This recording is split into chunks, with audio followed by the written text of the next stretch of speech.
Assalamualaikum warahmatullahi wabarakatuh. Halo, gimana kabarnya hari ini? Semoga kalian masih diberikan kesehatan sehingga dapat beraktivitas seperti biasa dan dengan penuh semangat. Kali ini topik yang akan saya berikan yaitu tentang motivasi berprestasi. Yang pertama adalah, apa sih motivasi itu? Motivasi merupakan daya penggerak di dalam diri seseorang untuk berbuat sendiri.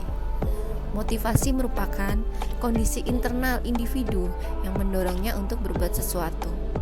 Peran motivasi adalah sebagai pemasok daya untuk bertingkah laku secara terarah. Filosofi motivasi. Pada hakikatnya, motivasi diyakini sebagai hasil penguatan.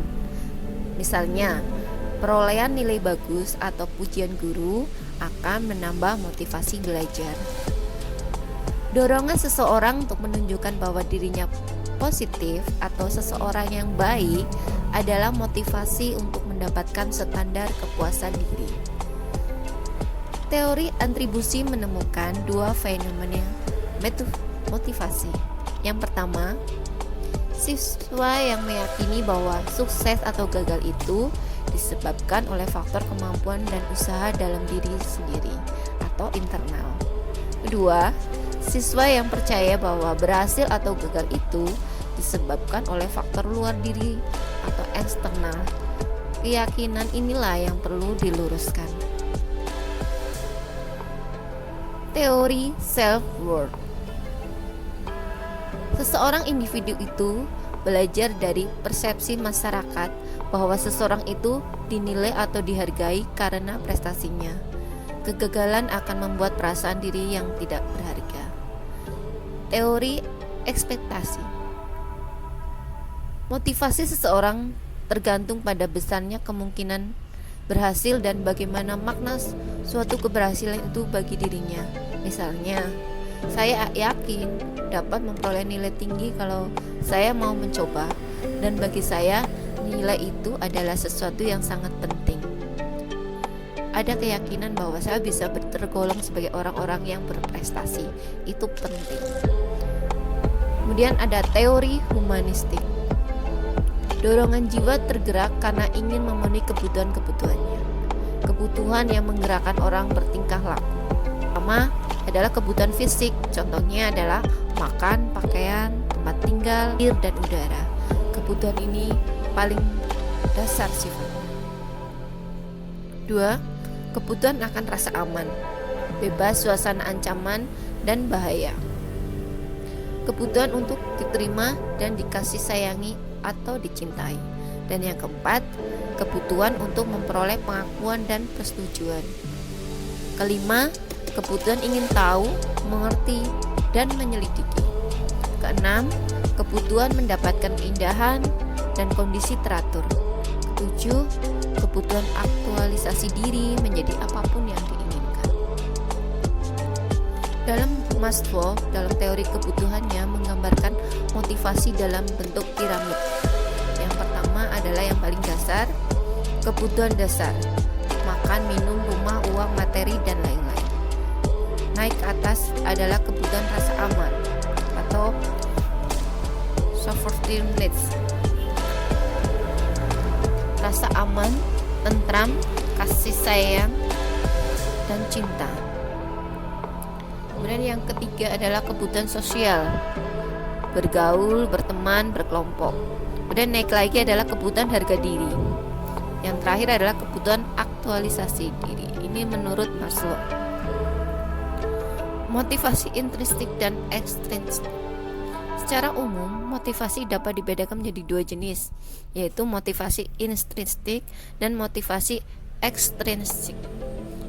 Adapun motivasi intrinsik merupakan motivasi atau dorongan yang bersumber dari dalam diri seseorang. Contohnya adalah dorongan ingin minum, dorongan ingin pisah, dan lain-lain. Sedangkan motivasi ekstrinsik merupakan dorongan untuk berbuat sesuatu yang berasal dari luar diri seseorang. Contohnya, seseorang bertingkah laku karena adanya penghargaan, pengakuan, pujian, hadiah, dan sebagainya. Dalam praktek kedua motivasi tersebut harus dikombinasikan. Kemudian kita belajar tentang motivasi berprestasi. Motivasi berprestasi adalah dorongan untuk berjuang, bekerja habis-habisan untuk mencapai sukses yang ingin didapatnya. Daya dorong yang terdapat dalam diri seseorang sehingga orang tersebut berusaha untuk melakukan sesuatu atau tindakan atau kegiatan dengan baik dan berhasil dengan predikat unggul atau excellent. Dorongan tersebut dapat berasal dari dirinya atau berasal dari luar dirinya. Orang yang motivasinya tinggi bukan berarti tidak pernah gagal, tapi bila gagal, ia akan bangkit, bahkan berusaha lebih keras lagi sampai akhirnya sukses. Ada 3 jenis tingkatan motivasi seseorang. Yang pertama, motivasi pertama adalah motivasi yang didasarkan atas ketakutan. Dia melakukan sesuatu karena takut jika tidak maka yang buruk akan terjadi. Misalnya, orang patuh pada bos karena takut dipecat. Anak belajar karena diancam tidak diberi uang oleh orang tuanya. Kedua, motivasi kedua adalah karena ingin mencapai sesuatu. Motivasi ini jauh lebih baik dari motivasi yang pertama, karena sudah ada tujuan di dalamnya. Seorang mau melakukan sesuatu karena dia ingin mencapai sesuatu sasaran atau prestasi yang tertentu.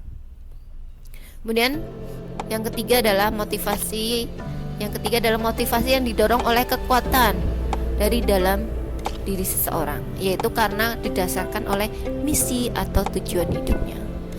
Faktor-faktor yang mempengaruhi motivasi berprestasi meliputi A. Faktor individual. Dalam hal ini, faktor individual yang dimaksud terutama adalah faktor inteligensi dan faktor penilaian individu tentang dirinya.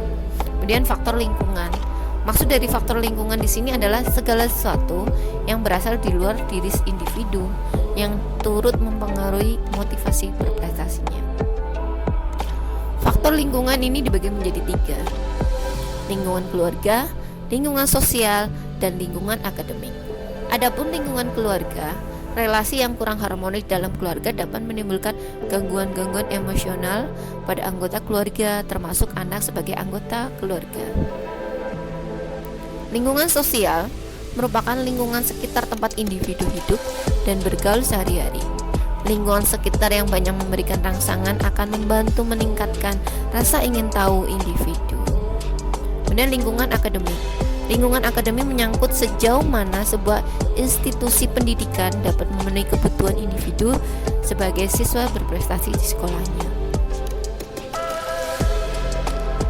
Pastikan motivasi berprestasi Anda tinggi. Bagaimana sih kita mengetahui tanda-tanda orang yang memiliki dorongan kesuksesan tinggi?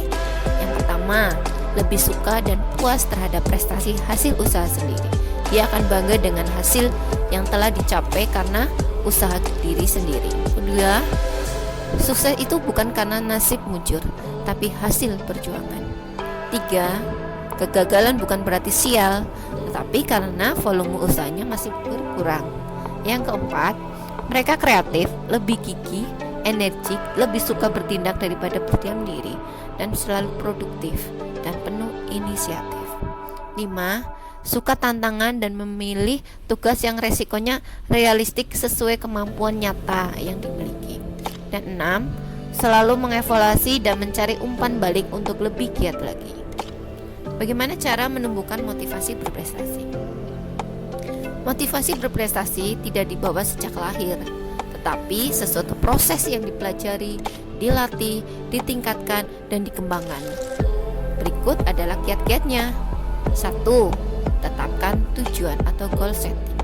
Yakin dan optimislah bahwa kita dapat berubah, bahkan kita memang harus berubah untuk mencapai titik maksimum. Susunlah target yang masuk akal. Saya harus meraih peningkatan dalam setiap kurun waktu 2 atau 3 poin seminggu. Belajar menggunakan bahasa prestasi. Gunakanlah kata-kata optimis, misalnya masih ada peluang lagi. Jadikan konsep ini sebagai budaya berpikir, berbicara, berdialog, dan bertindak. Belajar sendiri cermat menganalisis diri. Masih adakah cara berpikir, perilaku, dan kebiasaan saya yang kurang menguntungkan? Perkaya motivasi. Kekayaan motivasi membuat kita tidak kehabisan pemasok daya penggerak. Fokuslah pada motivasi intrinsik atau motivasi diri sendiri. Sentuhan perasaan, pikiran, dan motivasi dari orang-orang terdekat juga sangat kita butuhkan dan kita perlu memanfaatkan. Nah, sekarang kita akan tahu bahwa motivasi yang paling besar adalah motivasi dalam diri kita sendiri. Kita harus berubah untuk mencapai suatu prestasi, untuk mencapai kesuksesan. Karena siapa yang akan merubah nasib kita, siapa yang mau merubah kesuksesan kita adalah diri kita sendiri. Janganlah berhenti karena gagal, karena kegagalan adalah keberhasilan yang tertunda.